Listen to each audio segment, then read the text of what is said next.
La suerte de trabajar también muy de cerca junto al profesor Cecilio Melgarejo en distintos aspectos de su vida, de docente, en su vida cultural, en su vida de periodista deportivo y, ¿por qué no?, en aquella en la que marca una conducta de comportamiento.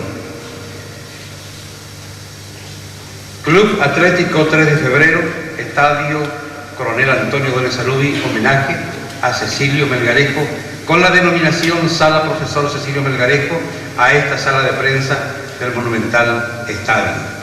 Para comenzar este acto agradecemos la presencia de todos los amigos que han sido convocados y que hoy hacen de marco a este acto. Para comenzar, señoras y señores, nosotros vamos a pedir las palabras del titular de esta entidad, quien certeramente ha sabido distribuir las distintas responsabilidades ante un evento tan importante para nuestra comunidad, ante la patria y a nivel internacional. Grande, queda el uso de la palabra. Hermanos brasileros, argentinos, para todos ustedes muy buenos días.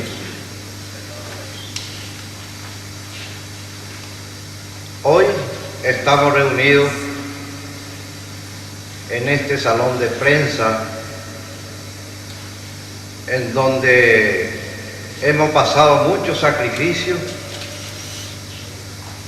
trabajando, en el cual era el jefe máximo,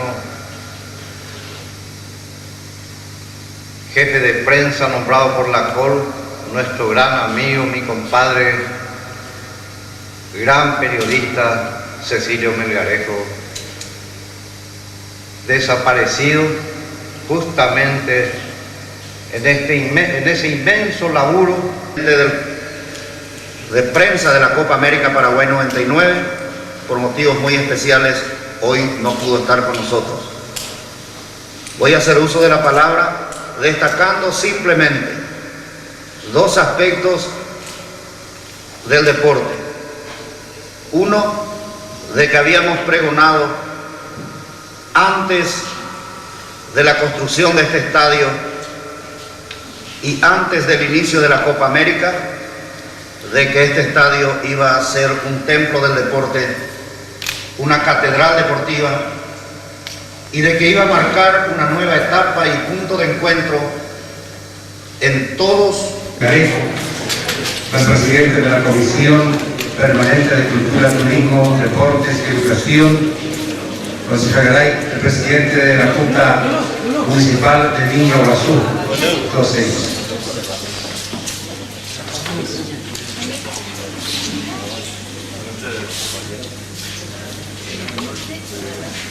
Bien, momentos en que don Antonio, la señora Elizabeth, Juan Darío Ortiz y el ingeniero Cabrera descubren la placa de esta